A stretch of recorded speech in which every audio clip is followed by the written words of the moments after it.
Rīta kafija LV Svaigas aktuālas ziņas un no neziņas nemiņas. Rīta kafija LV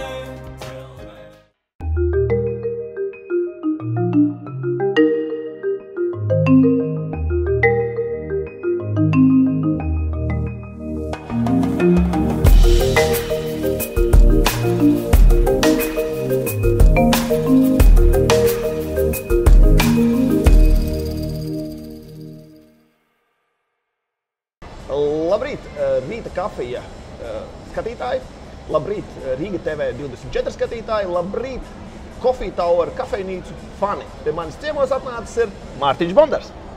Labrīt. Labrīt, Mārtiņ. Edgar, prieks redzēt. Jautājums tāds pat tiešo. Politiķis. Punkts. Politiķis punkts. No matu galiņiem līdz papēžiem. Patiešām tā karjera būvēta ļoti mērķiecīgi, zināmā mērā, līdz brīdim, kamēr es atradu, kas man patīk, ko es daru, un patreizējais mans darbs sabiedriskajā sektorā, tas ir tas, kas man sniedz vislielāko gandarījumu.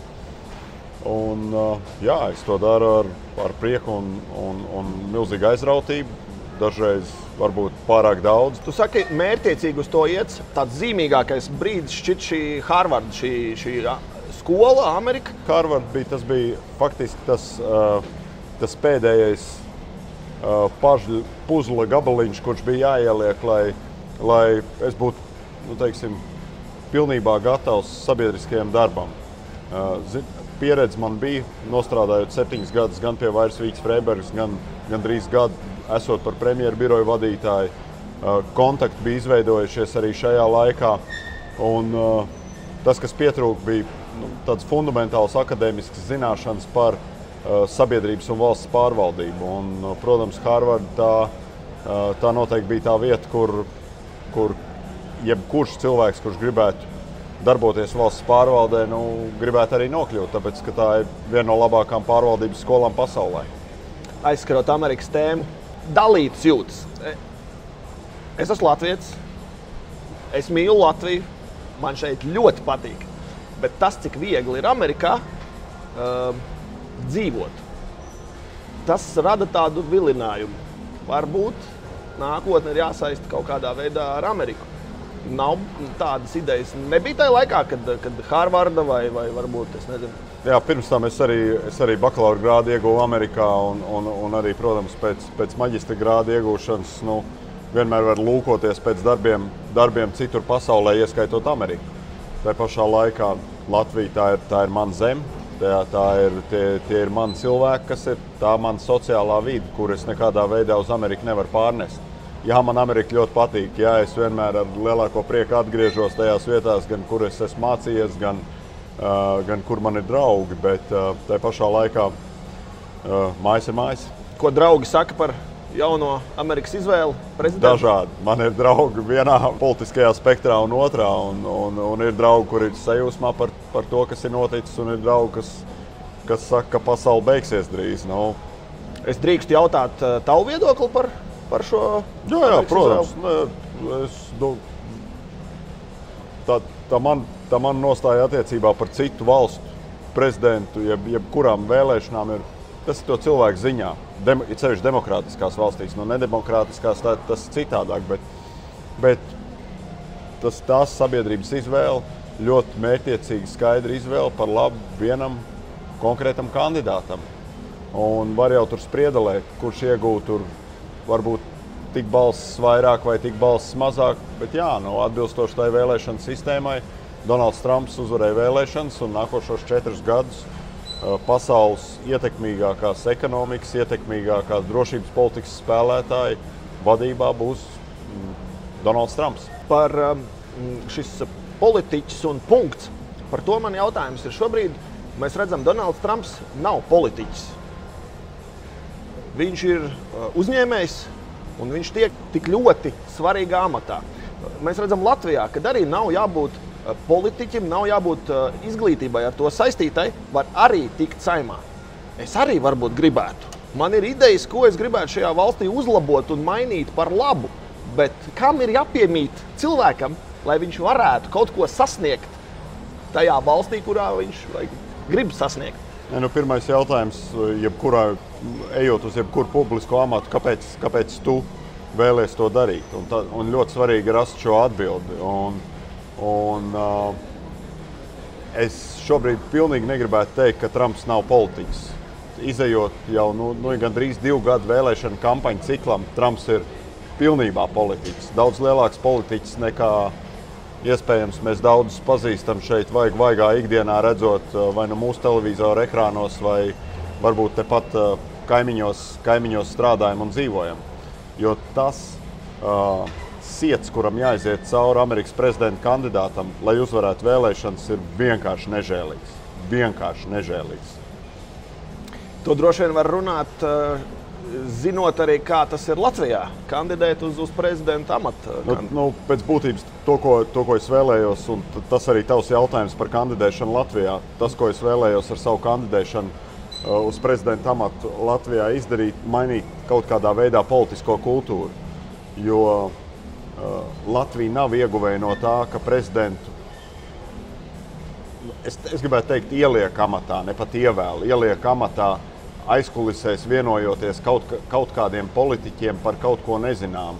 Un sabiedrības bieži vien ir zaudētāji no tā, ka valsts simbols, cilvēks, kurš vada Nacionālo drošības padomu, kurš pārstāv Latviju ārpus Latvijas robežām, ka tas ir tā ir iecelta persona kaut kādās aizkulišu darījumos starp politiķiem vai politiskiem spēkiem. Un ar savu kandidēšanu es vēlējos padarīt šo procesu kaut cik caurspīdīgāku, lai vismaz notiktu prezidenta debatas pirms vēlēšanām, kas arī notika, un lai agrāk vai vēlāk mēs nonāktu pie tāda prezidenta, ar kuru mēs varam lepoties. Tāda iespēja varētu būt, ka Latvijā kādreiz mēs nonākam līdz tam, kad var vēlēt tauta prezidentu? Es ceru, ka jā, bet kamēr vēl parlaments, es ceru, ka mēs nonāksim pie tādas situācijas, kādu mēs pieredzējām 99. gadā un nākošos 8 gadus, kad par prezidentu bija Vairvīķa Freiberga. Nav tā sajūta, ka nevar sasniegt to, ko gribās. Jo nelaiž jau pie špicas var bakstīt, aizrādīt, jūs darat to nepareizi, parādīt cilvēkiem, bet ko tas maina? Tas jau nedod iespēju sasniegt to, ko tu vēlēsi sasniegt. Kāpēc tu vispār to dari? Es varu pateikt tikai vienu, ka man sirdsapziņa tīra. Es, Mārtiņš Bondars, nebalsoju par tiem, kurš šobrīd atrodas pie varas. Es nebiju tas cilvēks, kas nobalsoja ne par Zaļo zemnieku savienību, ne par vienotību, ne Nacionālo apvienību, jo es skaidri zinu, ka es nobalsoju par sevi, par Latvijas reģionu apvienību, kurai nepietiek balss, lai būtu pozīcijā. Un šobrīd pie varas esošie ir atbildīgi par tām lietām, kuras notiek. Un šī atbildība viņiem politiski būs jāuzņemās. Un, protams, mūsu uzdevums savukārt ir norādīt uz tām lietām, kuras ir nepareizi, norādīt uz tiem virzieniem, kurus vajadzētu varbūt darbināt, un uz tiem akcentiem, kas šajos virzienos būtu. 2 gadi un būs jaunas vēlēšanas notikušas, un pēc 2 gadiem mēs redzēsim, kāda būs jaunā valdība. Un es ļoti ceru, ka Latvijas cilvēki izdarīs secinājumus, ka patreiz pie varas esošie ir patiesībā notrālinājuši to uzticības kredītu, kas viņiem ir dots vairāk vēlēšanu garumā. Tātad vienīgais, kas šo visu varētu mainīt, ir vēlētājs, pareizi? Vēlētājiem ir milzīgs mandāts, un nākošajās vēlēšanās, gluži tāpat kā Amerikā tikko, kur faktiski balss par Trumpu bija zināmā mērā balss pret esošo varu. Vēlētāji pierādīja to, ka lietas var mainīt. 18. novembris.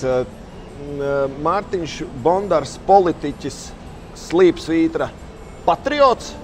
Noteikti. Citādāk tas nebūtu iespējams. To pirmkārt tas nebūtu iespējams man būt nepatriotiskam un atgriezties Latvijā. Un nebūtu iespējams arī darīt to darbu sabiedrības labā, ko es daru. Tu saki, ka katram jaunietim, ir jāspēj saņemt šī izglītība.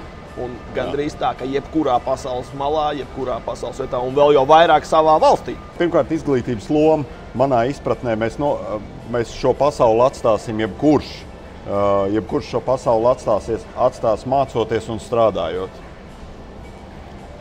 Šī pasaule vairs nav tā pasaule, kur var nemācīties, un šī pasaule arī laikam būs tāda, kur mums dos iespēju nestrādāt, kad mēs paliksim vecāku gadgājumu, jo tā pasaules kārtība ir izmainījusies dažādos veidos un formās, un mums būs jārūpējās par sevi līdz pietiekoši ilgiem vecuma gadiem. Iespējams, ka mūsu darba intensitāte samazināsies, bet mums būs jāstrādā un mums būs jāmācās. Un kas attiecās par jauniešiem, par mācībām, manā izpratnē ir tā, ka tas nenozīmē, ka obligāti valstī ir jānodrošina viss par brīvu un par velti. Es, piemēram, par savu izglītību vienmēr maksāju, izņemot līdz vidusskolai ieskaitot.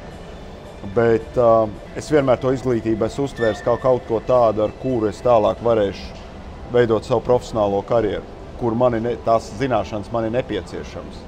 Un es vienmēr to esmu vērtējis. Ja, piemēram, kāds no Latvijas jauniešiem ir nolēmis iet uz universitāti un viņam nav naudas, tad valstī ir jāatrod līdzekļi, kaut vai kreditēt. Ja viņam nav tādas atzīmes, lai viņš saņemtu stipendiju, tad viņam ir jāvar saņemt kredītu, ar kuru palīdzību viņš var iegūt šo izglītību un veidot savu nākotni. Izglītības sistēma kopumā, tagad skatoties tuvākās kaimiņu valstis un radikālus pieņem tādas jaunas mācīšanas metodas, kas tieši sasaucās ar to, ko tu saki, ka pasaule vairs nav tāda, kāda viņa bija pirms 10 gadiem. Paklau, 10 gadus atpakaļ, Facebooks, Twitters. Man liekas, ka vēl nebija. Man liekas, 10 gadu atpakaļ aptuveni ienāca Facebooks un Twitters, Instagram, Snapchats. Tagad, kurš biznesa var bez tā iztikt? Es domāju, ka Coffee Towers arī vairs nevar iztikt bez Instagram, Facebook un Twitter. Ar pasta baložiem. Ar pasta baložiem, jā. Nē, tā ir. Un tā pasaule milzīgi, tas informācijas apjoms, kas katru dienu ienāk pasaulē, tās iespējas, kuras rodās, tās lietas, kas tiek radītas pasaulē šobrīd, lai atvieglotu mūsu dzīvi, neticamas. Mēs neizmantojam iespējams arī visas šīs iespējas, atšķirībā varbūt no dažām labām kaimiņu valstīm, kuras to ir tā ātri uzsūkušas un arī liek lietā. Daudz cilvēku, kur strādā šobrīd valsts pārvaldē Latvijā, viņi ļoti sargā savu darbu vietu. Viņi paši nemācās un paši nemēģina mainīties. Es nesaku par visiem, bet ir vesela virkne ar tiem. Un viss tā rezultātā tā valsts pārvalde ir tik smagnēji, kas rada mums ar tevi problēmas. Kas rada jebkuram cilvēkam problēmas izdarīt kaut kādas lietas ļoti vienkārši, ļoti efektīvi, bez nekādām problēmām.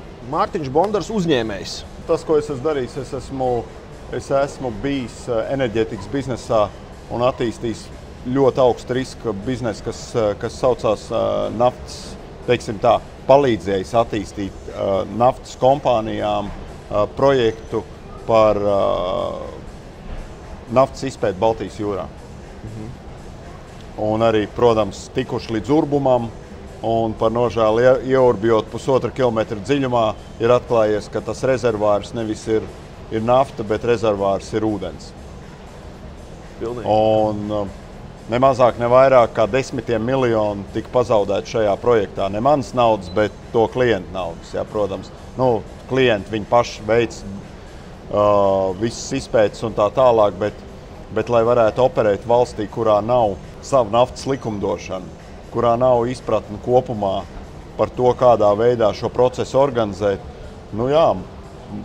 tā kompānija, kur piederēja man, mēs bijām tie, kur palīdzēja šo visu procesu novest līdz tādam brīdim, ka sākot no licences iegūšanas un beidzot ar izpētes veikšanu. Mūsu valsts pārvaldē neskatās uz mani kā uz klientu, pareizi? Tas ir domāšanas veids. Tas ir vistīrākā veidā domāšanas veids. Kā tu attiecies? Es, piemēram, redzu, kā Varneši šobrīd attiecās pret jebkuru citu, kas nav varas pozīcijās. Vai ne? Ļoti augstprātīgi. Un tieši tāpat viņi attiecās pret jebkuru cilvēku. Jo viņi ir pie varas, viņi ir gudrākie, viņi ir skaistākie, viņi ir talantīgākie. To viņiem saku, un viņi tam noticējuši. Sodīt var tikai vēlētājs ar citas izvēles izdarīšanu. Tas ir vēlētāju ziņā. Jā, nu man kā vēlētājam ir traki, jo tajā pirmsvēlēšana visā periodā tur tā lakstīgals viendzied. Jā, bet par ko? Nē, es vienmēr saku, šādos brīžos es uzdodu vienkārši jautājumu, par kuru no esošiem nebija zināms? Par kuru? Bet kur ir garantija, kad tagad nobalsojot par kādu citu, neatkārtosies tas pats? Katrs atbild par saviem lēmumiem. Nu, ja tu nepamēģinās, tu nezinās. Ja kāds nav pildījis solījumus, tad jāsūt mājās. Ja kādam nav atbilstoša morālā stāja, jāsūt mājās. Bet baidās droši vien, visi baidās. No kā? To, ka atvērs muti un pazaudēs savu vietu un vispār. Es savā laikā Latvijas pastā strādāju pirms 18 gadiem šķirošanas cehā. Visi čīkstēja katru dienu, cik viss ir slikti, bet strādā 25 gadus jau tajā vietā. Cilvēkam, viņš pačīkstē, tas ir tāds klasika, tas bez tā nevar, bet lai spērtu soli un kaut ko radikāli mainītu. Ja gribās kaut ko mainīt, tad ir jāceļās un jādara. Man neticās, ka Latvijā var būt kāds tāds cilvēks vai cilvēku grupa, kura spētu. Vai 1917. gadā Latvijā cilvēki ticēja, ka viņiem būs savu valsts vai nē? Vai 1989. gadā vai 87. ticēja, ka Latvija atkal kādreiz būs neatkarība? Daļa cilvēku, jā. Daļa ticēja, jā. Ja daļa ticēs, ka tagad varam ko mainīt, tad arī varēsim ko mainīt. Ja mēs visi neticēsim, tad noteikti nekas nemainīsies. Tad, kad es aizbraucu uz Ameriku mācīties un spēlēt basketbolu, pašā sākumā faktiski treneris man izsauca pie sevis. Un viņš teica, tu zini, kāda ir galvenā aksioma sportā? Es teicu, nē. Viņš teica, ja tavs bailes zaudēt ir lielāks par tavu vēlmu uzvarēt, tu zaudēsi. Tā kā vēlmei uzvarēt, vienmēr jābūt lielākai par bailēm zaudēt. Kas ir galvenais mērķis? Tas uz kā tiek iets, jo vispār, es gribētu teikt, man šķiet, tu esi ļoti jauns priekš tā, kas jau ir sadarīts. Un es nezinu, ja tu būtu trāpījis pa valsts prezidentu, tas būtu tādā vecumā. Nē, es domāju, es neteiktu, ka tas ir kaut kas tāds, pēc kā dzīve beidzās. Ja tu esi bijis prezidents, ka tev obligāti, tā kā būtu Padomju Savienībā, tas viss beidzās vienā formātā, vai ne? Bet katram no mums ir sapņi. Tev ir sapņi, man ir sapņi. Un ņemot vērā to, ka man bērni, kuriem arī ir savu sapņi, vienā brīdī tev ir ne tikai tavi sapņi, bet arī tavi bērnu sapņi kļūst par daļu no taviem sapņiem. Vai ne? Tas nozīmē, ka mēs paliekam vecāki, vai ne? Tā, pēc būtības, jā. Bet man arī ir vēl joprojām mani profesionālie sapņi, ko es vēlētos sasniegt, un tie ir saistīti ar to zemi, kurā es dzīvoju, ar Latviju. Saskatīju 3 18-niekus. 18. gads. Jā. Dibināts. Jā. 18. gads. Svinam. Jā. 18. datums. Jā. Taisnība. 100 gadi Latvijai. Īstais laiks būtu, tas vēlēšana gads sanāk, vai ne? Tas ir vēlēšana gads, un tas jau būs pēcvēlēšana periods, kad mēs sagaidīsim 100 gadu jubileju. Būtu vēlēšanas 18. gada 6. oktobrī. Būtu baigais forša dāvana Latvijai. Es domāju, ka Latvijai būtu dāvana, teiksim tā, šī bezatbildīgā politika, kuri valdījusi pēdējos gados, tikt nomainīta pret tādu politiku, kas ved Latviju tajā virzienā, ka mūsu bērni nevis meklē iespējas aizbraukt projām no Latvijas, bet meklē iespējas atgriezties Latvijā, ka tie cilvēki, kuri ir bijuši spiesti dažādu iemeslu dēļ aizbraukt no Latvijas, saka, hei, es gribu dzīvot Latvijā un varu dzīvot Latvijā. Kā dabūt atpakaļ cilvēkus? Tos, kuriem tas labums tur ir jau vērtīgāks, viņi vairs tajā Latvijai tik ļoti vairs netic. Neviens nav jāsauc, neviens nav fiziski jāsauc. Pašam cilvēkam ir jāpienāk pie tā secinājuma, ka Latvija ir tā vieta, kur es gribu dzīvot. Un, ja mēs raugāmies no drošības viedokļa, es domāju, ka viena no drošākajām zemēm pasaulē. Arī no brīvību viedokļa, dažādu personisko brīvību un kolektīvo brīvību viedokļa, Latvija noteikti ir tā vieta, kur to var darīt, kur dzīvot, vai ne? No ekoloģijas viedokļa mēs esam skaisti tīra un ekoloģiski, teiksim, neskarta zeme salīdzinājumā daudzām citām vietām. Es esmu bijis Pekinā, kad saulainā dienā, kad sauli nevar redzēt. Nav neviena mākoņa, bet sauli nevar redzēt smoga dēļ, vai ne? Tas ļoti nopietni. Rīgā neiedomājama situācija, vai Latvijā neiedomājama situācija. Zvaigžņotās naktas augustā. Tas jāspēj novērtēt. Protams, ir kaut kāds laiks, kad gribās tiekties pēc materiāliem labumiem, un tad ir kaut kāds laiks, kad tu spēj novērtēt šīs lietas, ko iespējams, ka pat nevar par tām materiālām vērtībām nopirkt vai iemainīt. Kas ir jāizdara Latvijai un cik ātri vispār to var izdarīt, lai tas cilvēks sāk skatīties? Bet kāpēc es nevaru braukt mājās? Es to cik ātri es nevaru atbildēt, es nezinu, cik ātri, bet es zinu, kas ir jāizdara. Pirmkārt, tā ir ekonomika. Tas ir tāda ekonomika, kur cilvēks pirmkārt, kur kapitāls grib nākt un kaut ko darīt tieši šeit, tieši Latvijā. Nevis tāda ekonomika, kurā kapitāli vienkārši dzen projām dažādiem veidiem. Vai nu ar birokrātiskajiem, administratīviem, dažādiem ierobežojumiem, vai nu uzliekot tādas nodokļus, ka neviens te negrib neko darīt, jo tepadās kaimiņos aizbraucot, tas ir lētāk, vai ne? Tātad pirmkārt noteikti tā ir ekonomika. Otrakārt, spēja pieņemt arī tos ļaudis, kuri atgriežas mājās no citām zemēm. Es pats kaut vai esot projām 1 gadu no Amerikā mācoties, atgriežoties mājās, tad, teiksim tā integrācija tajā vidē, un ne jau draugu un savā sociālā vidē, bet tajā pārējā Latvijas vidē, varētu būt diezgan problemātiski cilvēkiem, kuri ir atgriezušies pēc ilgākas prombūtnes. Vai nu tas ir bērns iekārtojot skolā, vai nu tas ir saskaroties ar valsts un pašvaldību institūcijām. Tas ir nopietnas jautājums. Tās ir lietas, kuras būtu jāmaina.